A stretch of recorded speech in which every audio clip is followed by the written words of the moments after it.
Hello dear students, welcome to ultimate chemistry funda. आज मैं discuss करने वाली हूँ आपके साथ एल्कीन्स और एल्कीन्स की कुछ इंपॉर्टेंट रिएक्शन। बट अगर अभी तक आपने लास्ट कुछ वीडियोस नहीं देखी है तो प्लीज़ जाइए और उन्हें भी रिवाइज करके आइए। मैंने अभी तक बेसिक ऑफ ऑर्गेनिक केमिस्ट्री आपके लिए डाला है और साथ में IUPAC नॉमेनक्लेचर एंड उसके बाद most important reactions of alkenes. So please go and revise them first. आज मैं स्टार्ट करूंगी विद एल्कीन्स।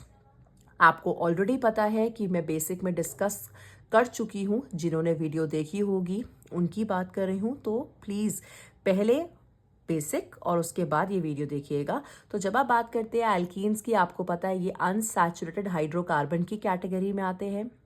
अनसैचुरेटेड मतलब those which can form double and triple bond. तो वो सारे जो डबल एंड ट्रिपल बॉन्ड बना सके, ठीक है, उन्हें हम अनसैचुरेटेड हाइड्रोकार्बन कहते हैं, जहां एडिशन रिएक्शन पॉसिबल हो।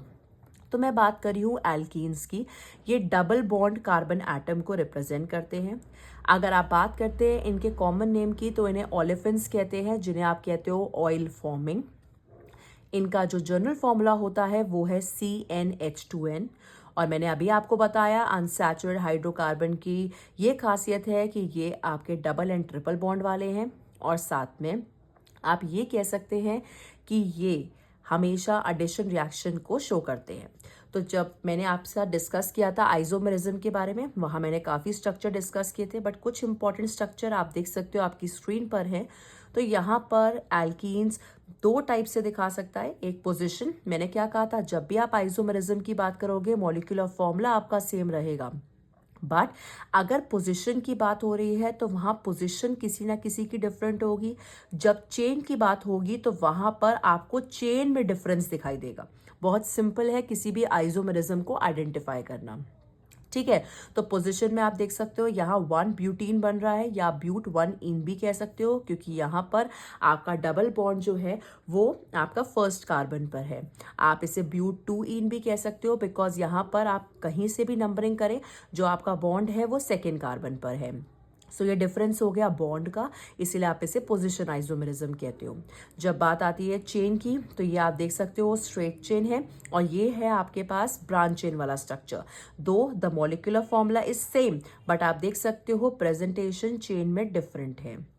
इसके बाद ब्यूटीन आपके 3 टाइप के आइसोमेरिज्म शो करता है ऑन टोटल। अगर आप देखो, एक आपका ब्यूट 1 इन बन रहा है, एक ब्यूट 2 इन बन रहा है, और एक आपका 2 मिथाइल प्रोपीन, ठीक है। सो यहाँ पर आप देख रहे हो पोजिशन ऑफ बॉन्ड में डिफरेंस है, एंड यहाँ पर आपका चेन में आ रहा है।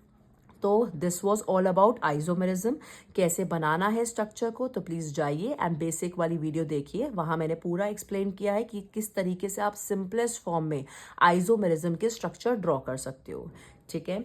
अब मैं आपके साथ डिस्कस करने वाली हूँ next topic. The next topic is your alkenes. Alkenes मतलब नेक्स्ट टॉपिक इज एल्कीन का रिएक्शन बेसिकली।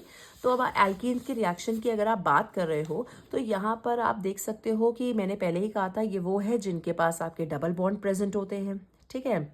अब सबसे पहला रिएक्शन आपका आता है यहाँ पे इथाइल अल्कोहल का। मतलब आपके पास ये इथाइल अल्कोहल है, और आप अगर कंसनट्रेटेड सल्फ्यूरिक एसिड डालें डायरेक्टली एंड इस रिएक्शन को आप 170 डिग्री सेल्सियस पे कराओगे, तो आप देख सकते हो यहाँ आपको इथीन मिल रहा है। इस रिएक्शन को हम डिहाइड्रेशन रिएक्शन कहते हैं। क्यों? क्योंकि यहाँ पर वाटर का रिमूवल हो रहा है, ठीक है। तो आप हमेशा ध्यान रखिए कि ये जो कंसनट्रेट सल्फ्यूरिक एसिड है, इसकी एक प्रॉपर्टी है कि ये डिहाइड्रेटिंग एजेंट की तरह भी काम करता है, ठीक है।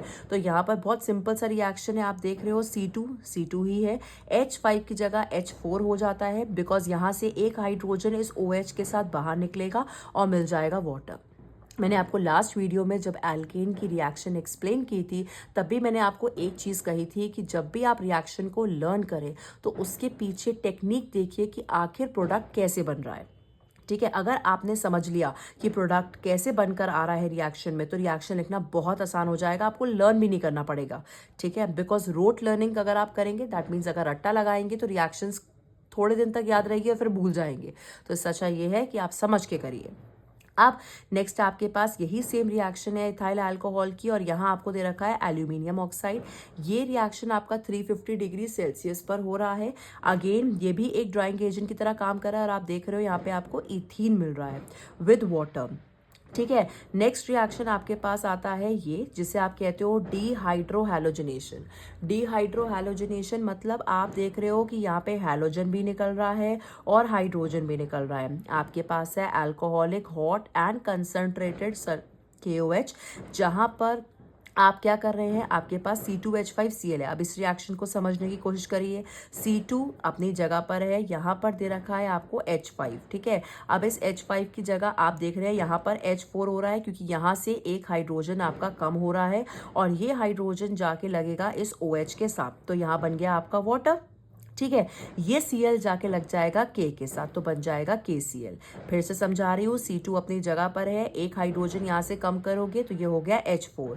आपको भी पता है एक हाइड्रोजन कहाँ जाएगा, इस OH के साथ, तो बन जाएगा आपका H2O, और साथ में आपका हो जाएगा KCl बाहर। तो इसे हम कहते हैं जब आपका हाइड्रोजन भी गया और हैलोजन भी गया, तो ये होता है डीहाइड्रोहैलोजिनेशन। बहुत सिंपल सा रिएक्शन है। इसके बाद सबसे मोस्ट इंपॉर्टेंट रिएक्शन है आपकी एडिशन रिएक्शन। एडिशन रिएक्शन मतलब जहां आप कुछ ऐड कर सकते हो। ठीक है, तो यहां पर सबसे पहला रिएक्शन एडिशन का है आपका हाइड्रोजन का, जिसे आप कहते हो हाइड्रोजनेशन। ठीक है, जैसे डीहाइड्रोहैलोजिनेशन में आप कह रहे थे कि आप हैलोजन एंड हाइड्रोजन दोनों निकाल रहे हो, इस हाइड्रोजनेशन रिएक्शन में आप यहाँ पे देख रहे हो कि आप एडिशन कर रहे हो हाइड्रोजन का। बहुत सिंपल सा रिएक्शन है। C2 अभी भी सेम है, देखिए ये दो हाइड्रोजन जाके बस इसके साथ लग जाएंगे, तो यहाँ पर आपका बन गया C2H6। तो ये ईथीन से कन्वर्ट हो गया ईथेन में। तो आपको ध्यान रखना है ये आपका कन्वर्जन भी है। तो कभी कभी इथाइल अल्कोहल का कन्वर्जन आता है ईथीन में, या इथीन का कन्वर्जन हो रहा है ईथेन में by simple adding hydrogen to this, तो ये बन गया आपका ईथेन। इसके बाद नेक्स्ट रिएक्शन आता है हैलोजिनेशन, जहां आप हैलोजन का एडिशन करते हो। तो आपके पास है ये CH2 दोनों देखिए सेम है, ये बॉन्ड आपका ब्रेक होगा और जो दो Cl है वो इस तरीके से ब्रांच की तरह यहाँ पर आके लग जाएंगे एज अ सब्स्टिट्यूएंट ग्रुप। और जब आप इसका नाम लिखेंगे तो इसका नाम होगा 1,2, क्योंकि 1 पे भी है और 2 पे भी है, तो 1,2 डाई, क्योंकि ये दो हैं क्लोरो ईथेन। कितनी सिंपल सी रिएक्शन है ना। तो बस ध्यान रखिएगा कि जब भी आपको डिहाइड्रेशन कराना है सल्फ्यूरिक एसिड डाल सकते हो, थोड़ा अच्छा रिएक्शन है। जब आपको डिहाइड्रोहैलोजिनेशन कराना है मतलब हैलोजन भी निकालो और हाइड्रोजन भी निकालो, तो ये सिंपल सा रिएक्शन। और इससे सिंपल तो कुछ भी नहीं है, जिसमें आप एडिशन करा दो हाइड्रोजन का तो आपका ईथीन कन्वर्ट हो जाएगा ईथेन में। और एक चीज़ कि ये होना चाहिए 200 डिग्री सेल्सियस पे, और इसमें से कोई एक कैटलिस्ट आप यूज़ कर सकते हो, चाहे आप प्लैटिनम यूज करो, चाहे पैलेडियम, चाहे निकेल। ठीक है, इसके बाद ये रिएक्शन है जब सिंपल आपका एक बॉन्ड ब्रेक करेगा और दोनों क्लोरीन आकर लग जाएंगे। इसके बाद एक और रिएक्शन है यहाँ पे हैलोजन की, जिसे आप कहते हैं ब्रोमीन के साथ। ठीक है, सो यही सेम रिएक्शन है आपकी ईथीन की ब्रोमीन के साथ। तो आप देख रहे हो कि यहाँ पर आपका फर्स्ट एंड सेकंड पे ब्रोमीन लग गया, तो ये बन गया 1,2 डाइब्रोमो ईथेन। यही बॉन्ड आपका ब्रेक हो जाएगा और दोनों Br यहाँ आके लग जाएंगे। आप देख रहे हो कि ये रिएक्शन क्लोरीन से भी हो रही है भाई, ब्रोमीन से भी हो रही है, बट फ्लोरीन और आपका बेसिकली फ्लोरीन की पहले बात करते हैं, वो क्यों नहीं दिख रहा है। तो आप आयोडीन से भी करा सकते हो, इतना सूटेबल रिएक्शन नहीं है, बट फ्लोरीन से क्यों नहीं करा सकते, क्योंकि ये रिएक्शन काफ़ी एक्सप्लोसिव हो जाता है। तो reaction with fluorine is explosive, hence जो भी कंपाउंड बनेगा वो इतना स्टेबल नहीं है, बिकॉज आपको पता है कि fluorine is most electronegative element. ठीक है, स्मॉल साइज का भी होता है, तो काफ़ी इंपॉर्टेंट नॉन एलिमेंट है ये। अब लास्ट रिएक्शन आपके पास आता है वो है आपका आयोडीन का। पहले ये बता देती हूँ, तो जब आप C2H4 में आप आयोडीन को ऐड करेंगे तो ये बन जाएगा C2H4I2। आप इसको ऐसे भी लिख सकते हैं C2H4Br2। तो यहाँ पे है आपका C2H4I2, ये भी सेम बनेगा 1,2 डाई आइडो ईथेन। देख रहे हैं आप, सिर्फ आपका ब्रोमो क्लोरो आइडो का डिफरेंस है, प्रोडक्ट हर बार ऐसे ही बन रहा है। अब सबसे इंपॉर्टेंट स्टेप कि एक आपसे पूछा जाता है ब्रोमीन सोल्यूशन को अगर आप कार्बन टेट्राक्लोराइड की प्रेजेंस में लें और आप ऐड कर दें ईथीन में, तो क्या होगा। तो होगा ये कि यहाँ पर आपको रेडिश ब्राउन कलर का ब्रोमीन दिखाई देगा, जो कि आपका ईथीन में ऐड करने के बाद सॉरी इथीन में ऐड करने के बाद ये डिसअपियर हो जाएगा।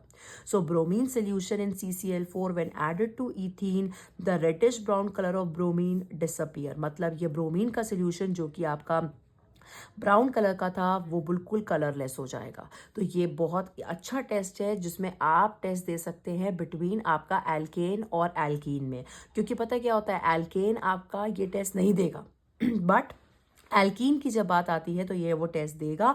और यहाँ पर आप देखेंगे कि रेडिश ब्राउन कलर जो है वो इसका डिसअपियर हो जाएगा। So this was all about the reaction of alkenes. बहुत सिंपल से रिएक्शंस है, जस्ट इसको लिख के एक बार प्रैक्टिस करो। आप बस ये समझ लो कि कैसे आपका रिएक्टेड में आप क्या कर रहे हो कि आपका प्रोडक्ट रिलीज हो रहा है।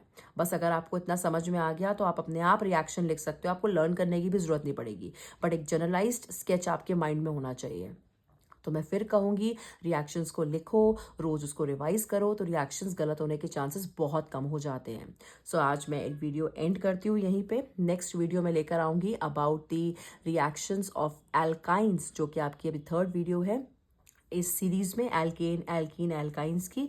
अभी तक अगर किसी ने लास्ट वीडियोस नहीं देखी है तो please go and watch that, उस पे से पूरा रिवाइज करिए। सो मैं हमेशा यही कहती हूँ, keep revising and keep studying. And please अगर आपको ये वीडियोस अच्छी लग रही है तो please do subscribe and like my channel. Thank you so much.